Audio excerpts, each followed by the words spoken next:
Excella Education Study in USA assured scholarship. Contact 9881 welcome to I dream. Delhi liquor కేసులో కవిత వేసిన petition వెనక్కి తీసుకోవడం పట్ల జరిగే పరిణామాలు ఏ విధంగా ఉండిపోతే అంశాలు మనతో మాట్లాడడానికి హైకోర్టు అడ్వకేట్ అరుణ్ కుమార్ గారు ప్రస్తుతం లైన్ లో ఉన్నారు. ఆయన అడిగి మరిన్ని విషయాలు తెలుసుకుందాం. సార్ నమస్తే అండి. నమస్తే అండి.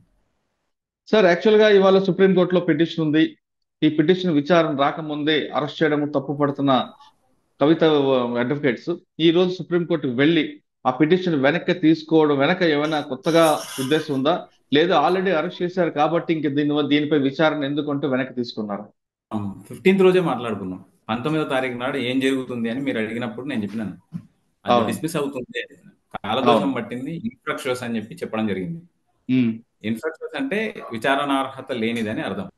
ఓకే. ఆమె గత 27 మార్చి 2023 రోజు సుప్రీంకోర్టును ఆశ్రయించడం జరిగింది. నన్ను వేధిస్తున్నారు ఈడీ అధికారులు, ఎన్ఫోర్స్మెంట్ డైరెక్టరేట్ సమన్ల మీద సమన్లు జారీ చేస్తున్నారని చెప్పడం జరిగింది. ఆ సందర్భంలో ఆ రోజు కోర్టు ముందుకు పిటిషన్ వచ్చినప్పుడు మేము అరెస్ట్ చేయదలుచుకోలేదు, అవి అనుమానాలు మాత్రమే అని చెప్పినప్పుడు మీరు విచారణకు సహకరించమని చెప్పిండ్రు. అది అలాగే కొనసాగుతూ వస్తుంది. 15వ తేదీ నాడు కాదు అసలు వాళ్ళు ఆ పిటిషన్ ఎప్పుడైతే ఎన్ఫోర్స్మెంట్ డైరెక్టరేట్ ఛార్జ్ షీట్ దాఖలు చేసిందో ఆ రోజుకే అది ఇన్ఫ్రాక్షన్స్. యాంటిసిపేటరీ బెయిల్ ఎవరైనా వేస్తే అంటే ముందస్తు బెయిల్, పోలీసు వాళ్ళు ఆ అక్యూజ్డ్ ను అరెస్ట్ గాని చేస్తే ఆ పిటిషన్ ఇన్ఫ్రాక్షన్స్ అవుతుంది. అనుమానితురాలుగా ఉన్నప్పుడు దాఖలు చేసిన పిటిషన్ అలాగే కొనసాగుతూ వస్తుంది. అక్టోబర్ లో పై ఛార్జ్ షీట్ దాఖలు చేయడం జరిగింది. ఛార్జ్ షీట్ దాఖలు చేసినప్పుడు ఆమె అక్యూజ్డ్ అవుతుంది. అక్యూజ్డ్ గా ఆ పిటిషన్ కి సంబంధం లేదు, అంటే కొనసాగిపోయింది, కేసు ముందుకు వెళ్ళింది, ఆమెను అక్యూజ్డ్ గా చూపించడం జరిగింది. అటువంటప్పుడు ఇంకా దేర్ ఇస్ ద మ్యాటర్, ఆ పిటిషన్ కి విచారణార్హతనే లేనప్పుడు దాన్ని చూపించే ప్రయత్నం చేసిండ్రు. అందుకే ఈడీ అధికారులు కేటీఆర్ మరియు మంది మాగద్దులు ఎవరైతే వచ్చిండ్రో అడ్డుకునే ప్రయత్నం చేశారో వాళ్ళు కేరే చేయలేదు. అసలు అది ఆ పిటిషన్ కి విలువ లేదనేది లీగల్ నాలెడ్జ్ ఉన్న ప్రతి ఒక్కరికి తెలుసు. ఆ రోజు కూడా నేను ఒక మాట మాట్లాడడం జరిగింది. ఈ discharge duty as information technology but not law and justice అనే మాట మీ ముందు మాట్లాడడం జరిగింది. అంటే ఆయనకు కోర్టు అంటే ఆయనకు తెలియనట్టుంది, కోర్టు పిటిషన్ల గురించి ఆయన రెచ్చిపోవడం జరిగింది. కానీ అక్కడ జరిగేది అధికారులకు తెలుసు. వాళ్ళు కొన్ని వేల, ఒక సంవత్సరంలో 5,000 ఈడీ కేసులు దాఖలైతాయి. అంటే ఎంతమందితో ఇట్లాంటి వ్యక్తులతో వాళ్ళు అటకాగుతారు అనేది అందరికి తెలిసిన విషయమే. వీళ్ళు ఏదో ఓవర్ యాక్షన్ చేస్తుంటారు. సార్ కేటీఆర్ కి తెలియకపోవడం అంటే ఒక సంబంధిస్తుంది, కానీ కేటీఆర్ చుట్టూ లీగల్ టీమ్ ఒకటి ఉంది కదా, వాళ్ళైనా ఐడెంటిఫై చేసి చెప్పాలి కదా. ఇమ్మీడియట్ గా ఆన్లైన్ లోకి వచ్చి మోహిత్ రావు కావచ్చు సుప్రీంకోర్టు నుంచి, మిగతా వాళ్ళు కానీ సుప్రీంకోర్టులో పిటిషన్ ఉంది, హెచ్చరికలు జారీ చేసిండ్రు, మీరు ఇబ్బందుల్లో పడతారు, మీరు చాలా కష్టాల పాలవుతారు అని చెప్పినప్పుడు హాస్యాస్పదం అసలు. ఇంకా కొంతమంది సీనియర్ న్యాయవాదులు కూడా ఏం చెప్పిండ్రంటే సుప్రీంకోర్టులో పిటిషన్ పెండింగ్ ఉంది, ఈడీ అధికారులకు కష్టాలు తప్పవు అని కూడా కొంతమంది చెప్పడం జరిగింది. కానీ ఆ రోజు నేను స్పష్టంగా చెప్పిన, ఇన్ఫ్రాక్షన్స్ అది ఎంత మాత్రం చెల్లనేరదు, ఉపయోగం లేని కేసు అది. మళ్ళీ ఇప్పుడు ఈ రోజు వేస్తూ కూడా కేసు ఏం చేసిండ్రు, దాన్ని ఛాలెంజ్ చేయడం జరిగింది. రిమాండ్ ఛాలెంజ్ చేసేది బాగుండేది, రిమాండ్ ఛాలెంజ్ చేస్తూ పాత కేసును తిరగదోడుకున్నారు వాళ్ళంతలకు వాళ్ళే. పాత కేసును వాళ్ళే ఈ రోజు విత్డ్రా చేసుకుంటే వాళ్ళ పిటిషన్ కి విలువ లేకుండా పోయింది రెండో పిటిషన్ కి. అంటే పాత పిటిషన్ అనే మాట అందులో ఉంటది, పాత పిటిషన్ డిస్మిస్ అయింది కాబట్టి కొత్త పిటిషన్ అనేది కాంప్రిహెన్సివ్ గా ఉండదు. అక్కడ లీగల్ గా ఛాలెంజ్ చేయాలి అనుకుంటే అది మళ్ళీ చీఫ్ జస్టిస్ ముందుకు వెళ్తుంది. అది ఎప్పటికో తెల్లారేది. ఇంకా 3 రోజులు మాత్రమే వర్కింగ్ డేస్ ఉన్నాయి, మరొక వారం పాటు ఫుల్లీ హాలిడేస్ ఉంటాయి సుప్రీంకోర్టుకి. అంటే 10 రోజుల వరకు మళ్ళీ ఏమీ జరిగే అవకాశాలు లేవు. నేను మొన్ననే చెప్పాను, 7 రోజులు పూర్తయిన తర్వాత మరో 7 రోజులు 5 రోజులు కస్టడీకి అడుగుతారు, తర్వాత సిబిఐ కావచ్చు.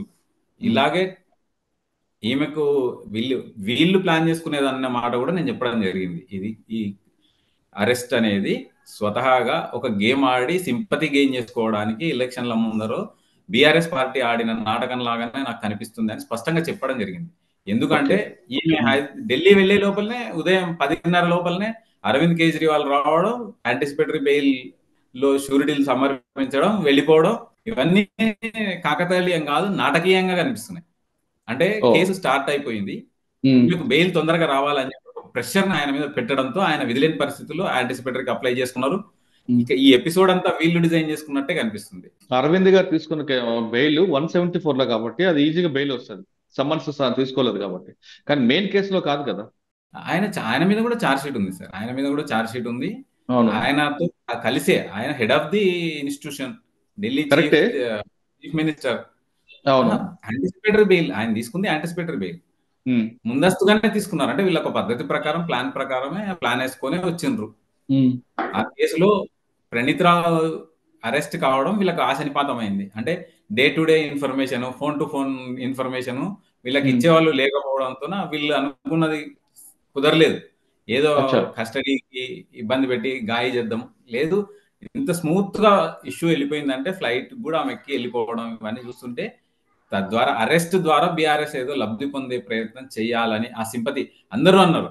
బీజేపీ రాజకీయంగా కావాలని బీజేపీ బీఆర్ఎస్ రెండు ఒకటి కాబట్టి ఆమెను అరెస్ట్ చేయలేదు.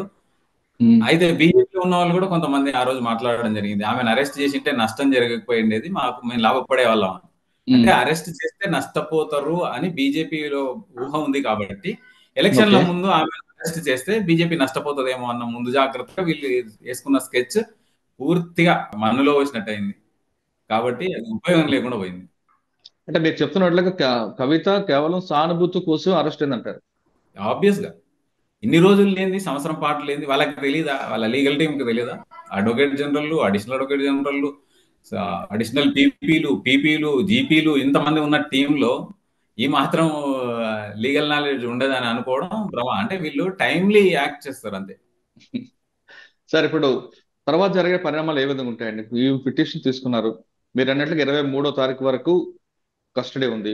23 తర్వాత మళ్ళీ కస్టడీ కావాలంటారు. ఒకవేళ ఇవ్వకపోతే జైలుకి పంపిస్తారు, అంతే కదండి? అంతే, జైలే. ఇది కూడా part of custody, judicial custody.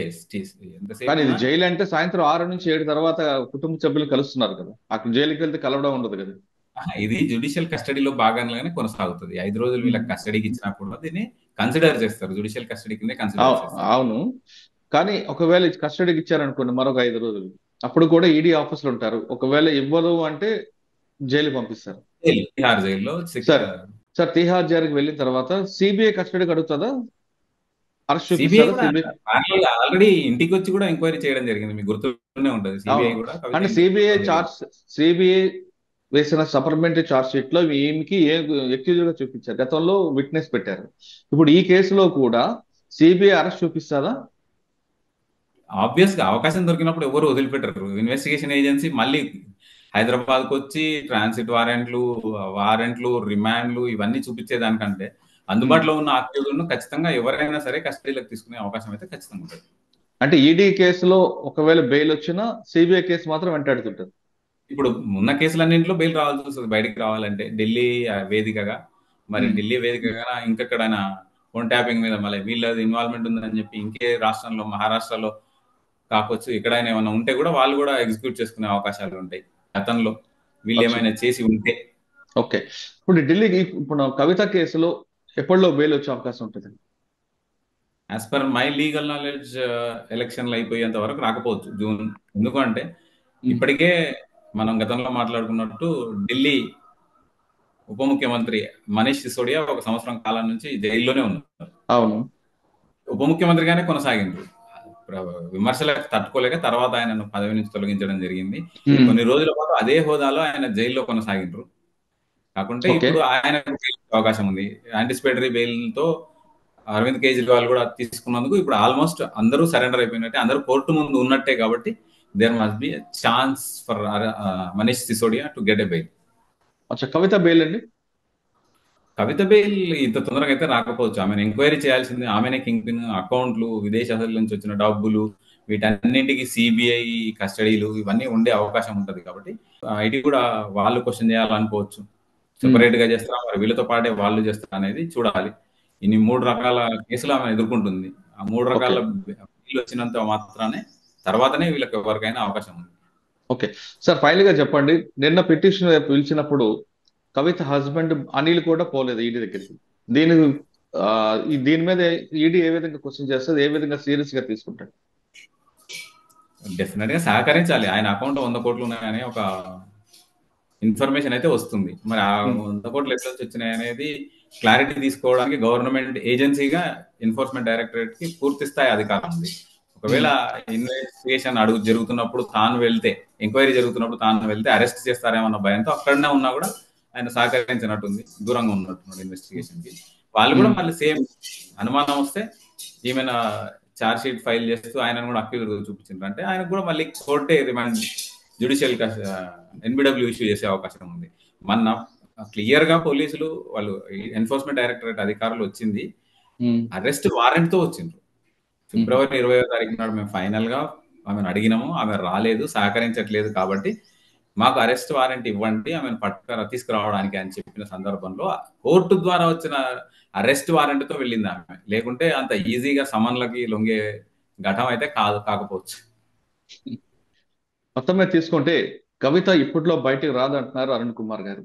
ఆమెకు అరెస్ట్ అనేది కేవలం సానుభూతి సంపాదించడానికే నాటకీ పక్కీలేదంతా నడుపుకుందంటూ అరుణ్ కుమార్ చెప్తున్నారు. ఏదేమైనా సరే ఈ ఎలక్షన్ ముగిసే వరకు కవిత హైదరాబాద్ రావడం అనేది మర్చిపోవడం అనేది అరుణ్ కుమార్ మాటలు అర్థమవుతుంది. ఇది కవిత విషయంలో అరుణ్ కుమార్ గారి విశ్లేషణ. మరో అంశంలో మళ్ళీ కలుద్దాం. అంతవరకు నమస్తే. Thank you sir. Thank you very much.